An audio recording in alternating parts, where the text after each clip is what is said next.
شروع کرتا ہوں اللہ کے نام سے جو بڑا مہربان نہایت رحم والا ہے، اور اس کتاب پر ایمان لاؤ جو میں نے تمہاری کتابوں کی تصدیق میں نازل فرمائی، اور اس کے ساتھ تم ہی پہلے کافر نہ بنو، میری آیاتوں کو تھوڑی تھوڑی قیمت پر نہ فروخت کرو،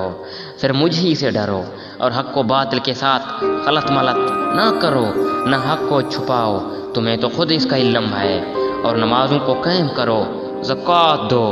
اور رکوع کرنے والوں کے ساتھ رکوع کرو۔ کیا لوگوں کو بھلائیوں کا حکم دیتے ہو اور خود اپنے آپ کو بھول جاتے ہو، بلا وجہ کہ تم کتاب پڑھتے ہو؟ کیا اتنی بھی تمہیں سمجھ نہیں؟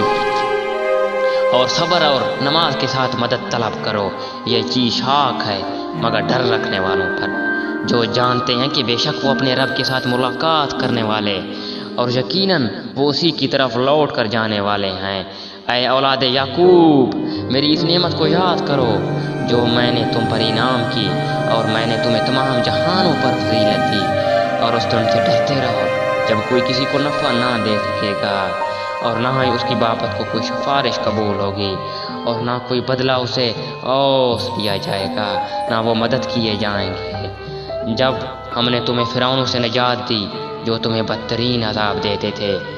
جو تمہارے لڑکوں کو مار ڈالتے تھے اور تمہاری لڑکیوں کو چھوڑ دیتے تھے، اس نجات دینے میں تمہارے رب کی بڑی مہربانی تھی، اور جب ہم نے تمہارے لیے دریا چیر دیا اور تمہیں اسے پار کر دیا، اور فرعون کو تمہاری نظروں کے سامنے اس میں ڈبو دیا، اور ہم نے موسیٰ سے 40 راتوں کا وعدہ کیا، پھر تم نے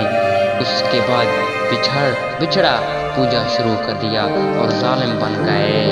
لیکن ہم نے باوجود اس کے پھر بھی تمہیں معاف کر دیا تاکہ تم شکر کرو، اور ہم نے موسیٰ کو تمہارے ہدایت کے لیے کتاب اور معجزے عطا فرمائے۔ جب موسیٰ نے اپنی قوم سے کہا کہ اے میرے قوم، بچڑے کو محبوب بنا کر تم نے اپنی جانوں پر ظلم کیا، اپنے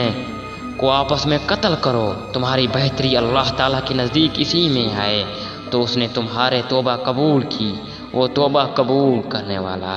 رحم و کرم کرنے والا ہے۔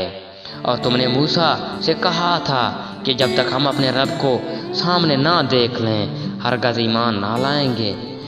تم پر تمہارے دیکھتے ہوئے بجلی گری، لیکن پھر اس لیے کہ تم شکر گزاری کرو، اس موت کے بعد بھی ہم نے تمہیں بخش زندہ کر دیا، ہم نے تم پر بادلوں کا سایہ کیا اور تم پر من و سلوہ اتارا،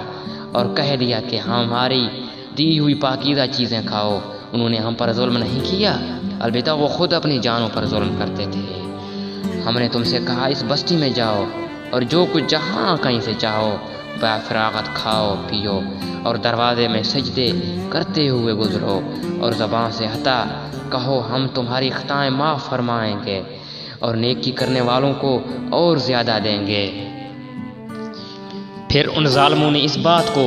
جو ان سے کہی گئی تھی بدل ڈالی، ہم نے بھی ان ظالموں پر ان کے فسق و نافرمانی کی وجہ سے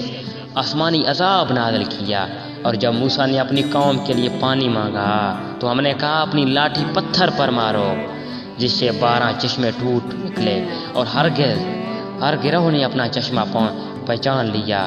اور اللہ تعالیٰ کا رزق کھاؤ پیو، زمین میں فساد نہ کرتے رہو۔